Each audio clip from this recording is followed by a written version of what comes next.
तो दोस्तों, कैसे हैं आप लोग? उम्मीद है अच्छे ही होंगे। आज हम और आप जानेंगे कि महाभारत में किस योद्धा के पास कौन सा शंख था, वह उन्हें कहाँ से मिला था और उसकी क्या विशेषता थी। सबसे पहले बात करते हैं महाभारत के मुख्य नायक श्री कृष्ण के शंख पांचजन्य के बारे में। ये श्री कृष्ण का प्रसिद्ध शंख था। जब श्री कृष्ण और बलराम ने महर्षि संदीपनी के आश्रम में शिक्षा समाप्त की, तब महर्षि संदीपनी ने गुरु दक्षिणा के रूप में अपने मृत पुत्र को मांगा।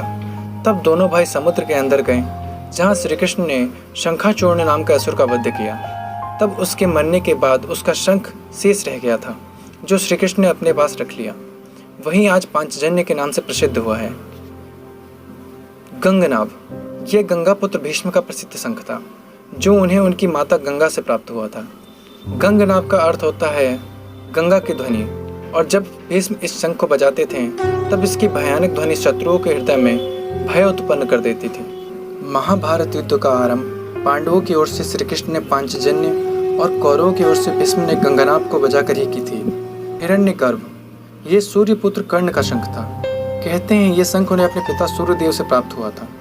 हिरण्यगर्भ का अर्थ सृष्टि का आरंभ होता है, और इसका एक अर्थ ज्येष्ठ यानी बड़े भाई के रूप में भी है। कर्ण ही कुंती के ज्येष्ठ पुत्र थे।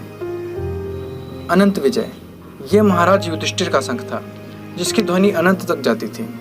इस शंख को साक्षी मानकर चारों पांडवों ने दिग्विजय किया था और युधिष्ठिर का साम्राज्य अनंत तक फैलाया था। इस शंख को धर्मराज ने युधिष्ठिर को प्रदान किया था। विदारक, यह महारथी दुर्योधन का शंख था। विदारक का अर्थ होता है विदीर्ण यानी दुख देने वाला। यह शंख भी स्वभाव में इसके नाम के अनुसार ही था, जिसकी ध्वनि से शत्रुओं के हृदय विदीर्ण हो जाते थे। इस शंख को दुर्योधन ने गांधार की सीमा से प्राप्त किया था। पौंड्र, यह महाबली भीम का प्रसिद्ध शंख था। इसका आकार बहुत विशाल था, और इसे बजाना तो दूर, भीमसेन के अतिरिक्त इसे कोई अन्य उठा भी नहीं सकता था। इसकी ध्वनि इतनी भीषण थी कि इसके कंपन से मनुष्यों की तो बात क्या, अश्व और यहाँ तक कि गजों के भी मलमूत्र निकल जाया करते थे। कहते हैं कि जब भीम इसे पूरी शक्ति से बजाते थे, तो उसकी ध्वनि से शत्रुओं का आधापन वैसे ही समाप्त हो जाया करता था। यह शंख भीम को नागलोक से प्राप्त हुआ था। देवदत्त, ये अर्जुन का प्रसिद्ध शंख था, जो पंचजन्य के समान ही शक्तिशाली था। इस शंख को स्वयं वरुण देव ने अर्जुन को वरदान स्वरूप दिया था। इस शंख को धारण करने वाला कभी भी धर्म युद्ध में पराजित नहीं हो सकता है। जब पंचजन्य और देवदत्त एक साथ बजते थे, तो दुश्मन युद्ध स्थल छोड़कर पलायन करने लगते थे। सुघोष, ये माद्रीपुत्र नकुल का शंख था। अपने नाम के स्वरूप यह शंख किसी भी नकारात्मक शक्ति का नाश कर देता था। मणिपुष्पक, यह सहदेव का शंख था। मणि और मणिकों से जड़ित यह शंख अत्यंत दुर्लभ था। नकुल और सहदेव को उनके शंख अश्विनी कुमारों से प्राप्त हुए थे। यज्ञ घोष, ये द्रौपदी के भाई धृष्टद्युम्न का शंख था, जो उसी के साथ अग्नि से उत्पन्न हुआ था। तेज में अग्नि के समान ही था। इसी शंख के उद्घोष के साथ वे पांडव सेना का संचालन करते थे। श्रीमद् भगवत गीता के पहले अध्याय के एक श्लोक में इन शंखों का वर्णन है।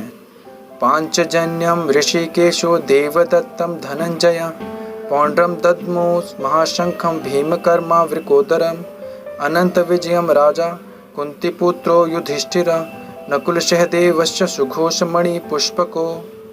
अर्थात श्री कृष्ण भगवान ने पंचजन्य नामक, अर्जुन ने देवदत्त, भीमसेन ने पौंड शंख, कुंतीपुत्र राजा युधिष्ठिर ने अनंत विजय शंख, नकुल ने सुघोष और सहदेव ने मणिपुष्पक नामक शंख का नाद किया।